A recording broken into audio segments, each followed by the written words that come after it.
Welcome to the Flash by Night channel. I am Flash by Night, and I'd like to welcome you to the first episode of Keeping Up with the Comics. And today we are keeping up with Taskmaster, issues 1 and 2. Let's go.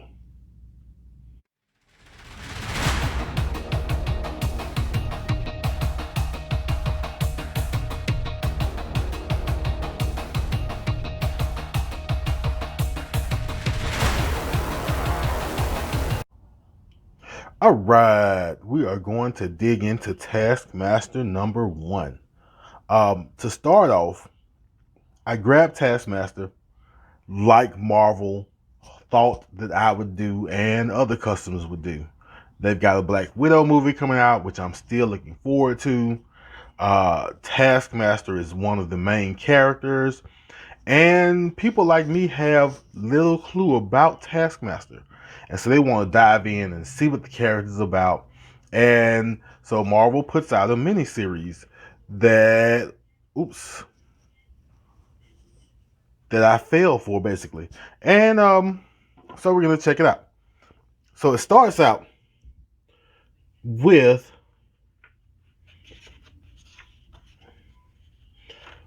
basically a death scene. Someone has come in and murdered someone, and that someone is Maria Hill. I'm gonna go ahead and not bury the lead.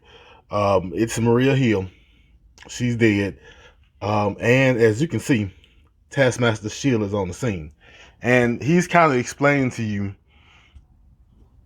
what he's done and what he's had to do for money to get by. You know, espionage, murder, hiring goons, basically. Says it's not cheap, and sometimes he even has to resort to playing golf. And I'm guessing he's a really good golf player. I'm guessing he's out here hustling people. Even though apparently his benefactor doesn't like him wearing his costume out in public, but he is not about that give up my secret identity life. And as you can see, they tell a few jokes. Kind of the best Skull costume. He won going against Red Skull, and this is the first thing that kind of threw me off, and I think it threw a lot of people off. I saw some reviews before I got the book, but I got it anyway. And a lot of people were dismayed because Taskmaster here is a little bit more lighthearted, a little bit goofy, and tells a lot of jokes. And to me, he looks almost in retirement, at least semi-retired, maybe. It doesn't say that. That's just a guess. I don't know the character very, very well at all. I've seen him once in the Moon Knight, the Bottom storyline. But what I'm seeing from him now is not what I expected to see. And that's kind of jokey, kind of goofy. And then things get real. Shots happen at the golf course. His benefactor gets shot in the head. He's goofing around with Bullseye and his benefactor. And he figures if the shots are still going on, then they either want Bullseye, his benefactor, or they want Taskmaster. And of course, it's Taskmaster's book. Who else would they want? So he gets in his golf cart, rides away. He needs to drive faster, so I guess he starts to embody the Ghost Rider. I assume that means they've seen each other. He and Robert Reyes have seen each other before. And it is still not working very great. Whoever is shooting at him is howling his tail, motorcycle and all, behind the golf cart. I assume he knows he's going to lose that race sometime soon.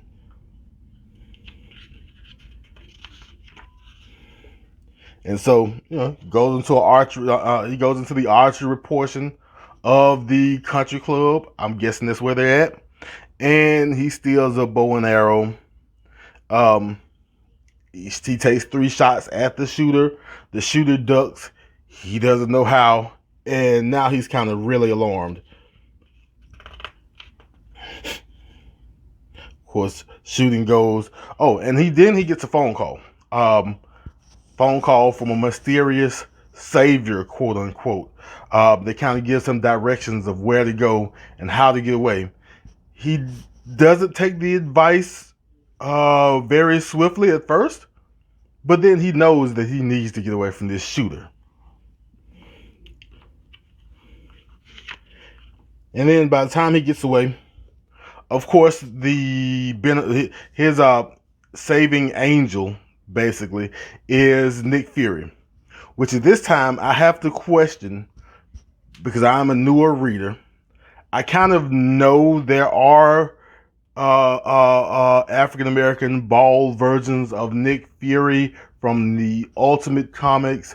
I think there's a son of Nick Fury somehow that's bald and African American, and I'm not sure which is which. But whichever one it is, he kind of stops by here and picks up Taskmaster, probably for his own doing or for his own benefit. And he tells Taskmaster basically in the ride that people think that he killed Maria Hill. He says he didn't. Fury says he knows he didn't, or else he wouldn't have picked him up. And so now they're kind of back and forth and trying to figure out who would do it. And Nick says that he needs Taskmaster basically for a specific purpose, and that's to try and start to track down Maria Hill's killer. And here, I guess I kind of skipped the lead in. The person shooting at Taskmaster that wants Taskmaster dead for Maria Hill's killing is the Black Widow. Again, another thing I did not expect is for Taskmaster to kind of be worried about Black Widow. I know she's a killer. I know she's a spy. I know she is vicious. I wouldn't face her in a dark alley, but I wouldn't assume that Taskmaster would actually be afraid, but it looks like he is.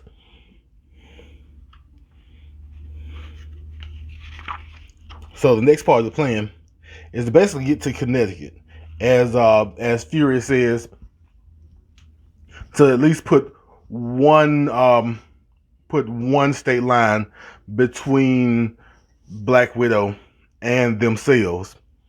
And in the meantime, of course, they tell a couple more jokes. I joke, apparently Taskmaster has sleep apnea. And then we kind of get to the meat and potatoes of what Nick needs Taskmaster for. Nick needs Taskmaster to help him break into something called the Rubicon Trigger, which I guess is something that Maria Hill was working on using some old Hammer mainframes. In order to get in the Rubicon Trigger, he needs some biometrics, and not just any biometrics, not just any thumbprint, because Taskmaster was really, really ready to go cut off someone's fingers and bring them back for the thumbprint. He needs this thing called kinetic signature, the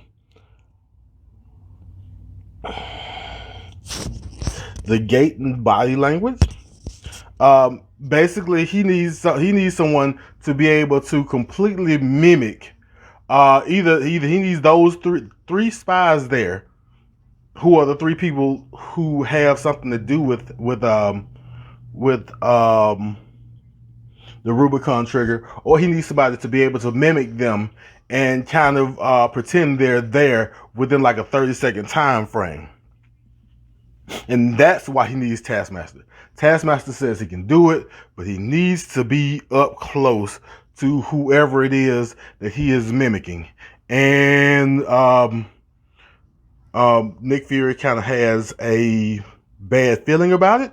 And Taskmaster asks why. And why is because I can't flip my pages. The three spies that he needs to mimic are: one, Phil Coulson, director of the Squadron Supreme, which is pretty funny. We'll get to that in the next book because I have a lot of questions about Coulson and the Squadron Supreme that maybe you can answer. Maybe you know more than I do about that subject. Also, Okoye, and well, we all know Okoye from the Dora Milaje and Wakanda. I think we've gotten pretty familiar with her in the mainstream. And also Amy Han, director of South Korea's NIS Tiger Division, which I have no clue about, and we're probably going to learn about down the way. Maybe I'll check out who this person is before the issue involving her comes up in this miniseries. But yeah, so that's what happened in Taskmaster #1. Like I said, I was kind of surprised that it was kind of a humorous book. I was surprised that Taskmaster was a little afraid of the Black Widow. But overall, I don't think it's a bad start to a story. We'll see where it goes in issue 2. So now we have Taskmaster issue #2. And as you can see on the front cover, Taskmaster is I want to say fighting Hyperion, but it's not actually much of a fight against Hyperion. If you know about Hyperion, you probably know why it's not much of a fight on this front cover. But that kind of indicates to us right off the bat that of the 3 spies that Taskmaster needs to mimic, needs to catch up with, the first one will probably be Coulson. So we open up, and of course we open up in Washington, D.C., which is the home of the Squadron Supreme. I think they may call them the Squadron Supreme of America. And like I said before, Taskmaster's first assignment is Phil Coulson. And so you kind of have your story going on 2 fronts. One front, you have Taskmaster and Fury kind of making their plans on how they're going to get to Coulson. And on the other front, you have Coulson going to, of all places, a comic book store. Now, I'm going to stop here because I don't know if this is I don't know much about Marvel Comics Coulson. I watched Agents of S.H.I.E.L.D. I was a big fan. So I know of Coulson, but I don't know of Marvel Comics Coulson. So he may indeed be a comic book fan in the comics, and I may have no idea. But he is coming to the comic store, and they also kind of give a flashback to Deadpool killing Coulson. I think I've heard that in the Secret Empire.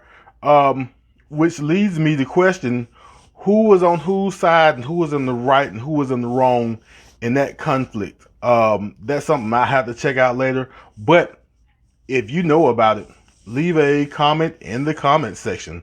Let the people know. So you've got Coulson pulling up in the comic book store. And of all the things he wants the Squadron Supreme comic book. Now, what they indicate here is that the Squadron Supreme is kind of a showboaty, attention-grabbing version of the Avengers. They kind of look down on the Avengers because, of course, the Avengers, I think, are still based in that celestial out in the middle of nowhere, and they're in America, and they kind of think that the Avengers aren't really doing what they're supposed to do in America. And so they're coming to kind of A, do the superhero things, but B, grab attention. And so Taskmaster is kind of already in the comic book store. I don't know if you can see the young man on the left in the blue coat. And I think Coulson has an idea who it is, but before Coulson can actually do anything or say anything, Taskmaster already gets his first lick in. Which leads me to another question. Does Taskmaster and Coulson have prior beef? Because Taskmaster looked like he really wanted to get this lick in. But this lick that he gets in leads Coulson to make the call. Taskmaster knows what call this is, and so he kind of jumps out of the window, gets out of there. It kind of shows Nick Fury and Taskmaster still making their plans, and then boom, Hyperion shows up. Taskmaster knows what this means, and he knows that he is in for the fight of his life, and it may not even be a fight. It may just be Hyperion tearing him limb from limb. And the thing I like about this is, as opposed to the Taskmaster in issue 1, or at least what they gave us of the Taskmaster in issue 1, this Taskmaster has decided that he is who we thought he was, and that he is going to fight Hyperion. It's not a smart move, but it is what I would expect a person of his reputation to do.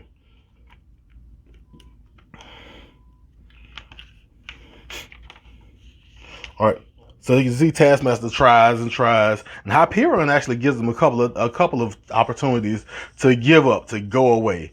But Taskmaster isn't giving up. He isn't going away, and he starts to pay for it, as you can see.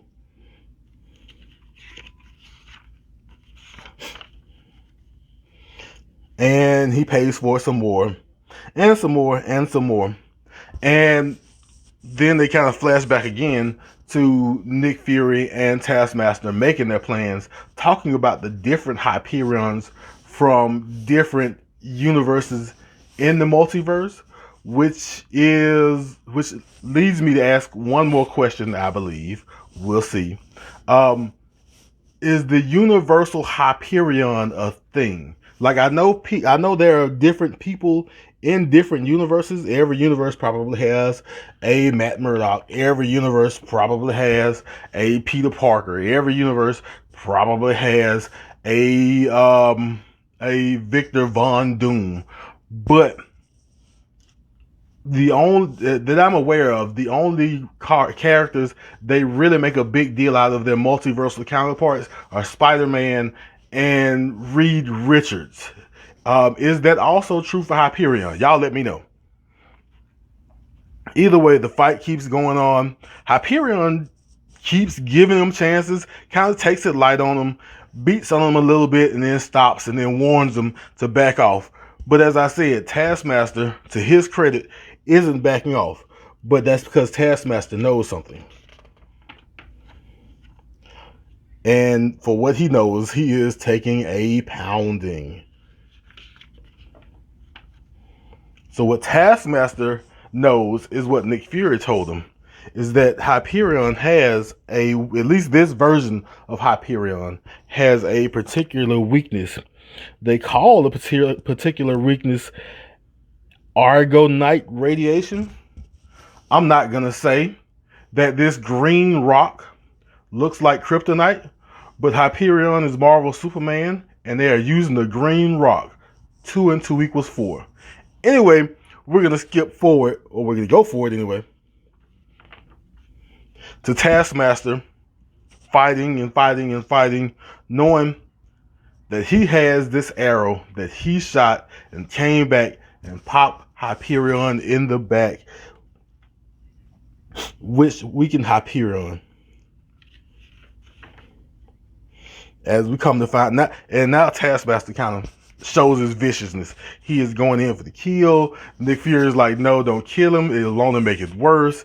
Taskmaster doesn't care. But eventually, he doesn't kill Hyperion. What he does do, he does let us know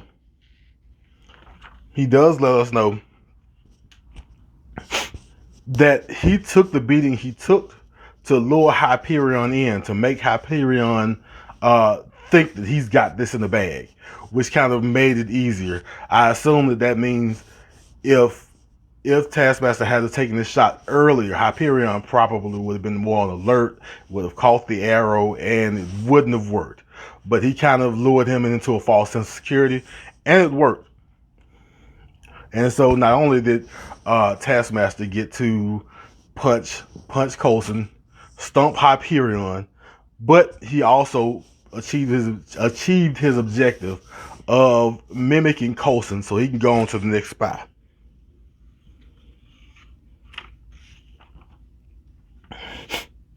And then we see at the very end, this little trip to Connecticut did not uh, throw Widow off the scent for long, because she showed up and she knows exactly where they are going to go. And that is issue 2 of Taskmaster.